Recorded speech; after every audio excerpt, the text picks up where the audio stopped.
একজোড়া আগুন পাখি। তুষকন্যা। পর্ব 31। আচমকা আনায়ার ঘুম ভেঙে যায়। আড়মোড় করে উঠতে গিয়ে মাথা ভার হয়ে আসে তার। অনেকটা রাত করে তারা দ্বীপ থেকে ফিরেছে। আর পরবর্তী। আনা হুট করে কিছু মনে করতে পারল না। চোখ মুখ কপাল কুঁচকে আশেপাশে তাকাতেই বুঝল তারা এখনো আন্ডার ওয়াটারের সেই বেডরুমেই রয়েছে। ভোরের আলোয় আশেপাশে ছুটে বেড়ানো মাছগুলো এখন বেশ স্পষ্ট দেখা যাচ্ছে। কিন্তু নিজের দিকে তাকিয়েই তার হুঁশ উড়ে যায়। কেনিথ তার পাশে উপর হয়ে শুয়ে রয়েছে। তার এক হাতে আনায়ার কোমর আঁকড়ে ধরে আছে। মুখটা বালিশের মাঝে গুজে রাখা। বাকিটা সে রাতের ঝড়ের পর নতুন ভোরের মতোই। কেনিথের ঘুমের ব্যাঘাত ঘটবে তাই আনা আর নড়াচড়া করল না। বরং নিজের এক হাত কেনিথের চুলের মাঝে গুজে আঙুলগুলো দিয়ে নাড়িয়ে দিতে লাগল। মাঝে মধ্যে কিঞ্চিত মুচকি হেসে গতরাতের কথা মনে করার চেষ্টা করল। নিমিষেই তার গাল লাল হয়ে ওঠে। প্রায় অনেকটা রাত হবার পর তারা আবারও রিসোর্টে ফিরে আসে। কিন্তু এসেই দেখে তখনটার চিত্রটা খানিকটা ভিন্ন।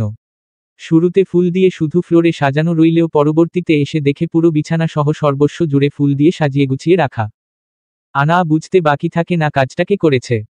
এবারের বেলিফুলের সুবাসে আনা যেন পুরো মাতাল হয়ে যায়। এরপর যা হবার তাই হয়। দুটো আত্মা আবারও উন্মাদে পরিণত হয়ে পাগলামিতে মেতে ওঠে। সমুদ্রের বুকে ভেসে বেড়াচ্ছে বিশাল বড় এক জাহাজ। এ সকল বিলাসবহুল জাহাজ স্বরূপ বাহনকে সহজভাবে প্রাইভেট ইয়েট বলা হয়ে থাকে। চারপাশে সমুদ্রের বিশাল জলরাশি আর সকালের রোদের সোনালি আলো। সব মিলিয়ে চারপাশের আবহ অতুলনীয়। ছাদের রেলিং ঘেঁষে আনা আর ইনা দাঁড়িয়ে রয়েছে। ইনায়ার পরনে কালো গাউন আর আটা সাদা রঙের। চুলগুলো ছেড়ে রাখা।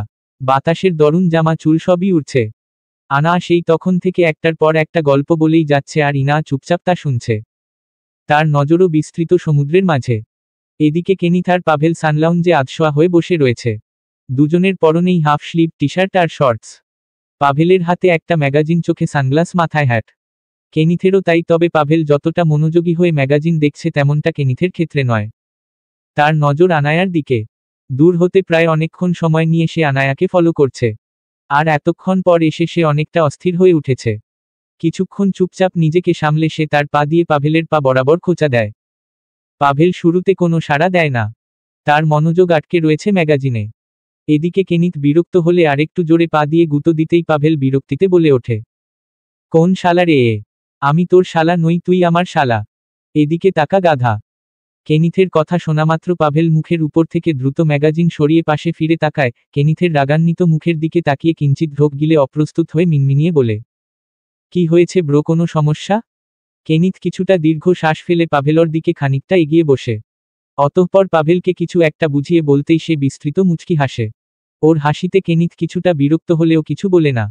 এদিকে কেনিথের কথা অনুযায়ী পাভেল উঠে গিয়ে ইনায়াদের দিকে এগিয়ে যায়। আনায়াকে কিছু একটা বলতেই সে পেছনে ফিরে তাকায়। তৎক্ষণাৎ কেনিথ অন্যমনস্ক হবার ভান করে বসে থাকে। আনা কিছুটা কপাল কুঁচকে সেখান থেকে সরে কেনিথের দিকে এগিয়ে আসে। কিছু প্রয়োজন? আপনি?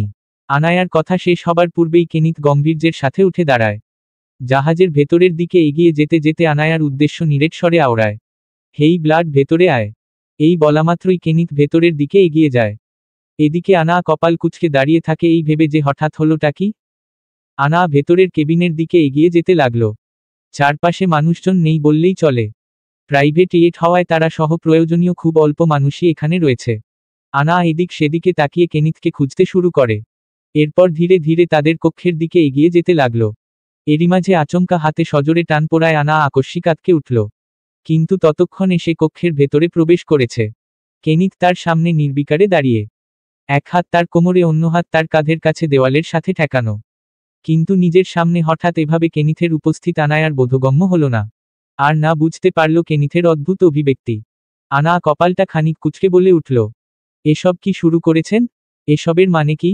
আনায়ার ভাবভঙ্গিতে কেনিথ বিস্তৃত মুচকি হেসে বলল, তুমি যা আন্দাজ করছো তাই। আনা খানিকটা বিস্ময়ের সাথে বলে ওঠে, মানে এ? কেনিথ চোখ মেরে বলে, মিস করছিলাম তোকে। বিকেলের শেষভাগে আনা বিচের মাঝে হেঁটে বেড়াচ্ছে। চোখে মুখে নিত্যন্তই বিরক্তির ছাপ। বিরক্তটা মূলত কেনিথকে ঘিরেই। জাহাজে আচমকা ডেকে নিয়ে যে কাজটা করছে তা আনায়ার ভাবতেই লজ্জার চাইতেও বেশি রাগে রির্জো লছে। শেষমেশ জাহাজটাকে পর্যন্তও ছাড় দেয়নি। তখন পাভেল ইনায়ার জন্য কিছু বলতেও পারেনি, আবার কেনিথের কাছ থেকে ছাড়ও পায়নি। সব মিলিয়ে যা অকাজ ঘটানোর তা কেনিথ তখনই ঘটিয়ে ফেলেছে। আর এরপর থেকেই সে হয়েছে লাপাত্তা। আনা এত খুঁজেও তার খোঁজ পায়নি। শুরুতে পাভেলের কাছে জেনেছে কাজের জন্য বাহিরে গিয়েছে, ফিরতে নাকি সময় লাগবে। আবার সেই পাভেলই কিছুক্ষণ আগে বলল কেনিথ নাকি দ্বীপে তার জন্য অপেক্ষা করছে। আনা শুরুতে রাগে আসতে না চাইলেও শেষমেশ বিরক্তি নিয়েই এখন সমুদ্রের পাড়ে হেঁটে চলেছে।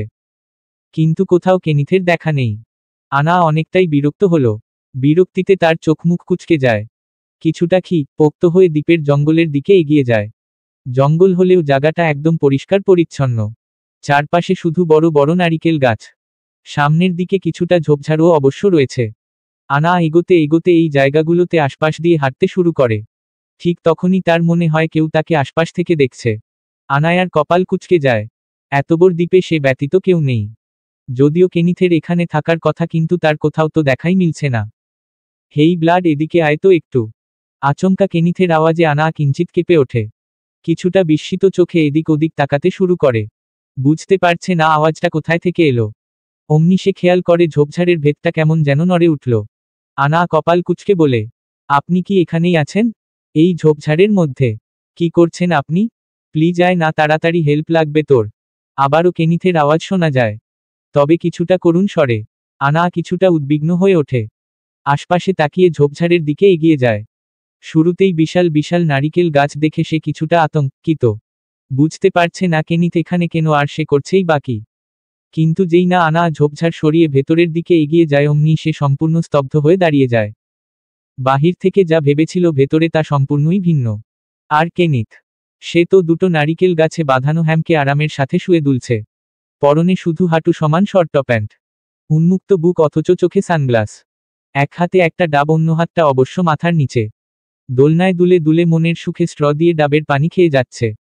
আর গাছের নিচে বিছিয়ে রাখা পাটির উপর খাবার দাবারের এলাহি আয়োজন করে রাখা, বালিশ, কুশন, চাদর, কোনোটাই বাদ নেই। আনা এসব দেখে সম্পূর্ণ স্তব্ধ, বিস্মিত। তবে আনায়াকে দেখামাত্রই কেনিথের চোখে মুখে বিস্তৃত হাসি ফুটে উঠল। সে হামকো থেকে নেমে হেলে দুলে আনায়ার দিকে এগিয়ে আসতে লাগল। এদিকে আনায়ার কপাল থেকে কুচকানো ভাঁজ এখনও বিদ্যমান। কেনিথকে এগিয়ে আসতে দেখে কিছুটা কড়া স্বরে বলল, আপনি নাকি কাজের জন্য বাহিরে গিয়েছেন? তাহলে এখানে এসব কি করছেন? এ কথা কে বলেছে পাভেল? ঠিকই বলেছে, তবে কিছুটা ভুল, আমি বাহিরে নয় ভেতরে এসেছি। কেনিথের নির্বিকার কথাবার্তায় আনা আরও কিছুটা বিরক্ত হয়। তা এখানে এমন কি কাজ করছেন? আর কখন থেকে এখানে পড়ে রয়েছেন? আমি কি আর এত কষ্ট করে সেধে এখানে পড়ে আছি? শিপে যে ঝাড়িটা দিলি আমায়, আমি তো ভেবেছিলাম আর তোর সামনেই যাব না, আমিও দেখি আমাকে ছাড়া তুই একা একা কতক্ষণ কি করিস। আনা কেনিথের এহেন কথায় ভ্রু উঁচিয়ে কিঞ্চিত তাচ্ছিল্যের সাথে হাসল। দেখে তো মনে হয় না খুব বেশি একটা কষ্ট করেছেন। খাবার দাবার, চাদর, বালিশ সবই তো রয়েছে। ওই আর কি, দুপুরের একটু ঘুমিয়েছিলাম, এই জন্য সবকিছুই একেবারে সাথে করে নিয়ে এসেছি। আনা কেনিথের নির্লিপ্ততা কথাবার্তায় কিছুটা বিরক্ত হল। আশেপাশে চোখ বুলিয়ে দেখে নেয় একবার। কিঞ্চিত দীর্ঘ শ্বাস ফেলে বলে, তবে আর কি, থাকুন আপনি একা একা এই ঝোপঝাড় অঙ্গলের নারিকেল গাছের তলে। আমি না হয় চললাম। আনা বিরক্তি নিয়ে কথাটুকু বলেই চলে যেতে নিকে কেনিথ ছুটে এসে পেছনে হতে তার হাত ধরে ফেলে। আনা ভ্রুকুচকে ওর দিকে তাকিয়ে বলে, কি হলো? কোথায় যাচ্ছিস? কোথায় যাচ্ছি মানে? আমি কি এখন এই জঙ্গলের মধ্যে আপনার সাথে পিকনিক করব নাকি? করলে সমস্যা কি? এই নে ডাবের পানি খা, মাথা ঠান্ডা হবে। এই আপনার সমস্যা কি বলুন তো? এখানে যে আমাকে কিসের জন্য এনেছেন তা তো এখন আমি হাড়ে হাড়ে টের পাচ্ছি। আগে যদি জানতাম আপনার উদ্দেশ্য এত রে গেলেও আসতাম না। আসতাম না আমি এখানে। আবার বলে ট্যুরে যাব। Family tour? এটাকে কোন এঙ্গেলে ফ্যামিলি ট্যুর বলে? আনায়ার কথাবার্তা শুনে কেনিথ হেসে ফেলল। আনায়াকে নিজের কাছে টেনে নিয়ে বলল, আমার তো সব এঙ্গেলেই ঠিকঠাক লাগে, কিন্তু তুমিই তো। আনায়ার মেজাজ নিমিষেই বিগড়ে যায়। সে কি বলছে আর কেনিথ কি বলছে? কেনিথের বাহুতে আঘাত করে কড়া স্বরে বলল, ভোলোক সরুন আমার সামনে থেকে। আপনি এখান থেকে কবে যাবেন জানি না, আর জানতেও চাই না। পারলে সারা জীবন বাদরের মতো এই জঙ্গলের গাছের ডালে ঝুলে থাকুন, কিন্তু আমি আর এইখানে থাকব না। আজই আমার আর ইনায়ার যাওয়ার ব্যবস্থা করুন। আনায়ার কথায় কেনিথের কোনো হেলদোল নেই। সে হাতে থাকা ডাবটা নিচে রেখে দেয়। এক হাতে আনায়ার কোমর টেনে কিছুটা নিজের সাথে মিশিয়ে নেয়। অতঃপর আনায়ার কপালের আশেপাশে এলোমেলো চুলগুলো আঙুল দিয়ে সযত্নে ঠিক করে দিতে লাগে। আনা কিছু না বললেও চোখ মুখের স্পষ্ট গম্ভীর্যের ছাপ। কেনিথের কাজ শেষ হলে সে আনায়ার দিকে তাকিয়ে কিঞ্চিত মুচকি হাসে। অথচ আনায়ার চাহনি নির্বিকার নির্লিপ্ততা। কিন্তু কেনিথ অপলক তার দিকে তাকিয়ে থাকার পর আচমকা আনায়ার কপালে কপাল ঠেকায়। নিমিষেই আনা কিঞ্চিত কেঁপে উঠতেই সে কেনিথ নিরেট কণ্ঠে বলে, সব সময় এত গে থাকিস কেন বলতো? এত মেজাজ ঠিক নয় বহু, তোমার এত মেজাজে যে আমি একদিন ঝলসে যাব। আনা কেনিথের দিকে নির্বিকারে অপলক চেয়ে, মুখে কোনো কথা নেই। ওদিকে কেনিথ কিঞ্চিত মুচকি হেসে আবারও বলে, মেজাজ ঠান্ডা হয়নি এখনো? চলে যাবি? আনা নির্লিপ্ততা স্বরে জবাব দেয়, হুম। আজ বরং থাক, কাল সবাই মিলে চলে যাব। দ্বিমত নেই তো? না, আমি থাকবো না। আপনি আমার আর ইনায়ার। হুম বললামই তো, কাল সবাই চলে যাব। আজকের দিনটা একটু মানিয়ে নে। আনা কেনিথের দিকে কিছুক্ষণ চেয়ে থেকে ভারী শ্বাস ফেলে বলে, ঠিক আছে তবে আমাকে ছাড়ুন, আমি রিসোর্টে যাব। পরে যাই? কেন? তুই চলে গেলে আমি তোকে মিস করব। কেনিথের এহেন হেয়ালি কথাবার্তায় আনা কিছুটা কপাল কুঁচকে ফেলল। কিছুটা এক ভেবে নিয়ে বলল, এই আপনি এমন হেয়ালিপানা কথাবার্তা কেন? আনা বলতে বলতেই হঠাৎ সে কিছু একটা আন্দাজ করে ফেলল। এদিকে কেনিথ আনায়াকে আরও নিজের সাথে মিশিয়ে নিয়েছে। আর আনা হাত ছোটাছুটি করতে গিয়ে বলছে, ছাড়ুন আমায়, দূরে সরুন, দূরে সরুন। ভুলেও ওসব করার চিন্তা ভাবনা করবেন না। আনায়ার কথাকে কেনিথ পাত্তা না দিয়ে নির্বিকারে জবাব দেয়, আশেপাশে দূরদূরান্ত পর্যন্ত কেউ নেই, কিচ্ছু হবে না। আর এ কথা শোনামাত্রই আনা দাঁত খিচে চেঁচিয়ে ওঠে, এই না, ছাড়ুন আমায়। চারপাশে শুনশান নীরবতা। সময়টাও রাত 9টা কি 10টা। চতুর্পাশে সমুদ্র আর মাঝে সুসজ্জায় সাজানো রিসোর্টে। আর একই সাথে নীল জলরাশিতে পরিপূর্ণ ইনফিনিটি সুইমিং পুল, যার কিনারা ঠিক কোথায় গিয়ে মিশেছে তা বোঝা মুশকিল। কেননা এটি এমনভাবে তৈরি করা যেন সমুদ্র আর পুল দুটোই মিলেমিশে একত্রে মনে হয়। চারপাশে বর্ডার গ্লাসের হওয়াই এমনটা মনে হবার কারণ। রাতের বেলায় এই জায়গায় আবহটা নিত্যন্তই শীতলতায় পূর্ণ। চারপাশে হতে ভেসে আসা মৃদু শীতল বাতাস যে কারো গায়ে শিহরণ বয়ে দেবে। অথচ আনা এমন আবহের মাঝে চুপচাপ স্থির হয়ে পুলের মধ্যে গলা পর্যন্ত ডুবে বসে রয়েছে। চুলগুলো তার পানিতে চুপসে রয়েছে। পরনের পাতলা গাউনটাও একদম ভিজে জুবুথুবু হয়ে গিয়েছে। এমনটা নয় যে তার ঠান্ডা লাগছে না, কিন্তু সে যে জেদ নিয়ে এই শীতল আবহের মাঝে পানিতে ডুবে রয়েছে তা এই ঠান্ডার চেয়ে বহু গুণে তীব্র। প্রায় আধ ঘন্টা হয়ে গিয়েছে তবুও আনায়ার পানি থেকে ওঠার নাম নেই। চোখে মুখে স্পষ্ট গাম্ভীর্যের ছাপ। চোয়াল শক্ত করে সমুদ্রের দিকে মুখ করে তাকিয়ে রয়েছে। সমুদ্রের দূর প্রান্তে কিছু একটা আলো মিটমিট করে জ্বলছে। তার নজর সেদিকে রইলেও আদতে সে ভাবছে ভিন্ন কিছু। মেজাজ তার নিত্যন্তই বিগড়ানো। এরই মাঝে কোথায় থেকে যেন খুঁজতে খুঁজতে কেনিথ পুলের কাছে এসে থেমে যায়। কপাল কুঁচকে পুলের পাশ দিয়ে হেঁটে কিছুটা এগিয়ে যায়। চারপাশে নীলরাঙা আলোয় পানিতে ডুবে থাকা ব্যক্তিটিকে দেখে সে কিছুটা আশ্চর্য। কপাল কুঁচকে আনায়ার কাছে গিয়ে দাঁড়িয়ে বলে, ওই কি রে, তুই এখানে? এভাবে কি করছিস? আনা কোনো উত্তর দেয় না। তাকে এভাবে চুপচাপ থাকতে দেখে কেনিথের কপাল আরও কিছুটা কুঁচকে যায়। কি রে, তোর কিছু হয়েছে? জানিস তোকে কতক্ষণ ধরে খুঁজছি। আর এভাবে পানিতে কতক্ষণ ডুবে থাকবি? ঠান্ডা লাগছে না তোর? আনা কোনো কিছুই বলে না। এমনকি সে চোখ তুলে একবার কেনিথের দিকে তাকানোরও প্রয়োজনও মনে করে না। এদিকে কেনিথ কিছুক্ষণ তার দিকে চোখ পিটপিট করে তাকিয়ে থাকার পর বলে, আনা হেয়ালি করিস না, কি হয়েছে বল, নয়তো রুমে আয়। যথেষ্ট রাত হয়েছে, এখন ঘুমাবি। আমার ঘুম পায়নি। আপনার ঘুমানোর হলে রুমে গিয়ে ঘুমান, আমি এখানেই থাকব। এতক্ষণ পর আনায়ার এহেন কথাবার্তা কেনিথকে নিরাশ করল। ঘুমের ভাবে হায় তুলতে তুলতে বলল, মজা করিস না, এখানে সারারাত পানির মধ্যে ডুবে থাকলে দুদিন বাদে নিউমোনিয়া হয়ে রে যাবি। তখন গিয়ে তোর তেজ কমবে। আমার তো কোনো সমস্যা হচ্ছে না। তবে আপনার কিসের সমস্যা? আর এমনিতেও আমি শখে এখানে বসে নেই, আমার গরম লাগছে তাই। রিয়েলি? ঠিক আছে তবে থাক, আমি না হয় ঘুমাতে চললাম। কেনিথ আর কথা বাড়াল না। হাই তুলতে তুলতে রুমের দিকে এগিয়ে যেতে লাগলো। এদিকে কেনিথকে এত সহজেই চলে যেতে আনায়ার চোখে মুখে খানিকটা সন্দিহান ভাবভঙ্গি ফুটে ওঠে। পরবর্তীতে নিজেই খানিকটা দীর্ঘ শ্বাস ফেলে আওড়ায়, সত্যি সত্যি ঘুমালেই ভালো, নয়তো হোয়াট এভার, আমার যদি এই ঠান্ডা পানিতে সারারাত ডুবে থাকায় নিউমোনিয়া হয়ে মরতেও হয় তবুও আমি রাজি। কিন্তু কোনোভাবেই আজ আর আমি ভেতরে যাব না। আমি কি জানি না নাকি কিসের জন্য আমার এত খোঁজ চালাচ্ছে। আনা এটুকু বলতে না বলেতি প্রচণ্ড বিরক্তিতে চোখমুখ কুঁচকে আবারও বলে উঠল, অসভ্য শয়, টান একটা পানির নিচে আর জাহাজ পর্যন্তও ঠিক ছিল। তাই বলে ওই জঙ্গলের ঝোপঝাড় আর নারিকেল গাছগুলোকেও রেহাই দিল না। আবার বলে ফ্যামিলি ট্যুর, বুড়ো বয়সে কত সব ভীমরতি হয়েছে। ঠাডা পড়ুক, আমার উপর ঠাডা পড়লে তোমায় শুদ্ধ পড়ুক বউ, একা মরে শান্তি পাবো না আমি। আচমকা কারো কণ্ঠস্বরে আনা বিস্ময় আটকে উঠল। নিজের এত কাছে হঠাৎ কারো উপস্থিতি তার কাছে অকল্পনীয়। আনা পেছনে ফিরে তাকানোর পূর্বেই তার কোমরে টান পড়ল। কেউ তার কোমর পেঁচিয়ে নিচের দিকে টান দিয়েছে।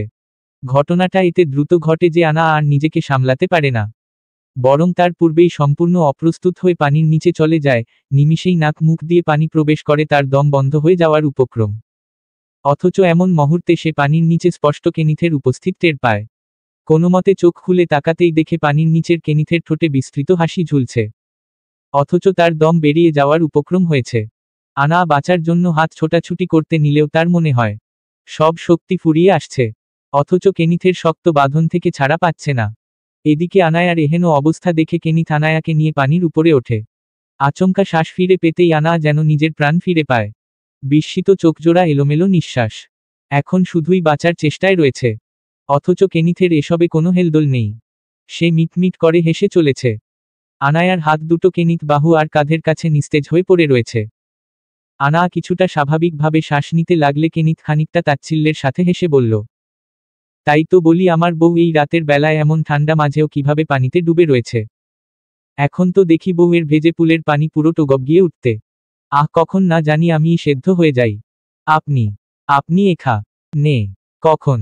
এই তো একটু আগেই এসেছি। আপনি আমাকে গালাগালি করতে ব্যস্ত ছিলেন বিধায় হয়তো টের পাননি। আনায়ার বিস্ময় এখনো কাটেনি। সে আরো কিছু বলতে নেবে এর পূর্বেই কেনিথ আবারও শয়তানি হেসে বলল, আয় আজকে একটা গেম খেলি। তোর নিউমোনিয়াতে রার খুব শখ না? চল তবে তোকে আজ পানিতে চুবিয়ে চুবিয়ে রব। কেনিথের অদ্ভুত তির্যক হাসি আর নির্বিকার কথাবার্তায় আনায়ার কলিজা শুকিয়ে গিয়েছে। কিন্তু তার করার মতো কোনো কিছুরই সুযোগ হলো না।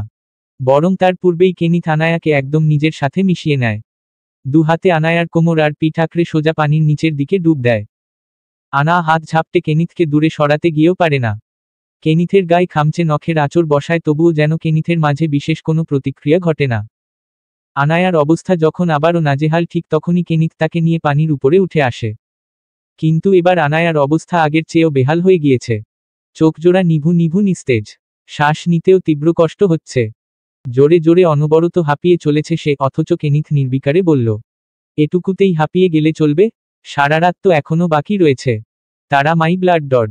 এই বলতে বলতেই কেনিথ আনায়ার এমন অবস্থার মাঝেও ঠোঁট আঁকড়ে ধরে। পিঠ থেকে হাত সরিয়ে তা চলে যায় আনায়ার মাথার পেছনে। একই সাথে কোমরের বাঁধনটা হয় দৃঢ়, আর সোজা আবারও ডুব দেয় পানির নিচে। এভাবেই পেরিয়ে যেতে থাকে দীর্ঘ একটা সময়।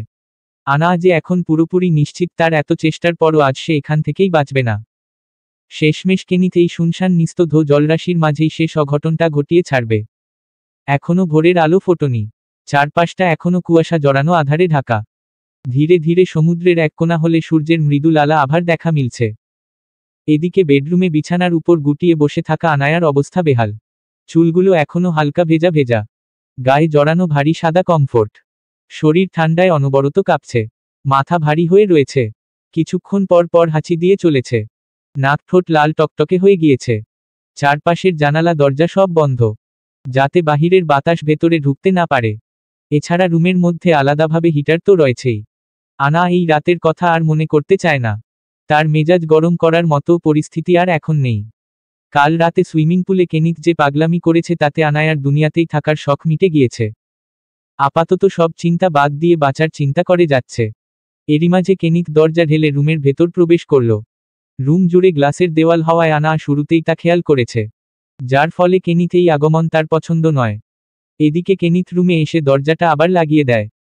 পরনে কারো রঙের প্যান্ট আর গলায় একটা সাদা রঙের তোয়ালে ঝুলানো। চুলগুলো ভেজা। সারা রাত পানিতে থাকার পর সবেমাত্র দুজনে গোসল সেরেছে। কেনিথের হাতে একটা ধোয়া ওঠা তরলে পরিপূর্ণ মগ। সে তা নিয়ে আনায়ার কাছে এগিয়ে আসে। নিমিষেই আনায়ারা গে মুখ ফিরিয়ে নেয়।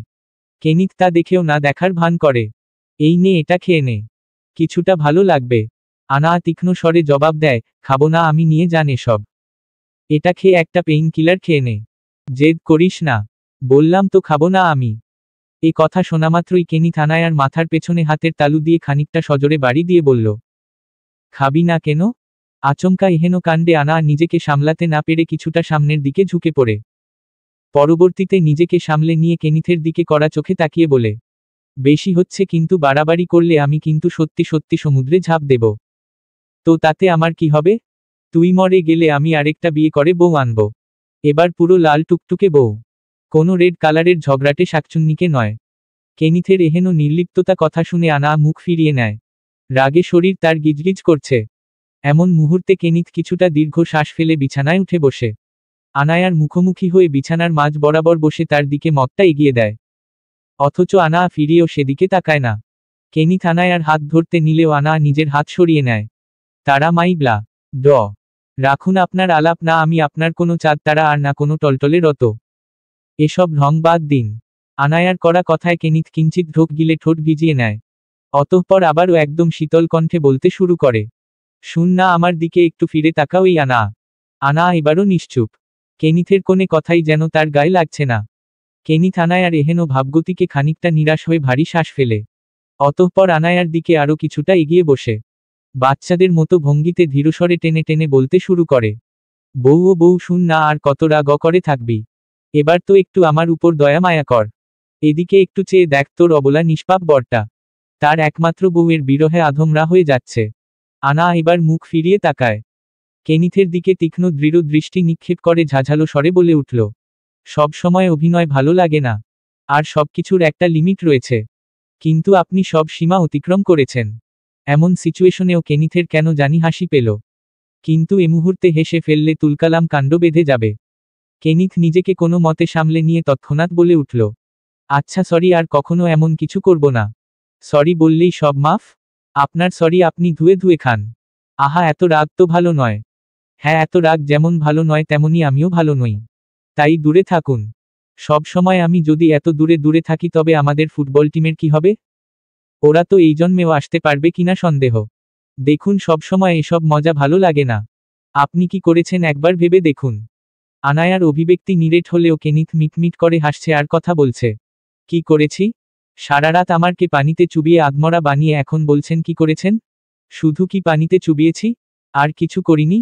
কেনিথ মিটমিট করে ঠোঁট কামড়ে হেসে কথাটা বলতেই আনা জোরে দুবার শ্বাস ফেলল।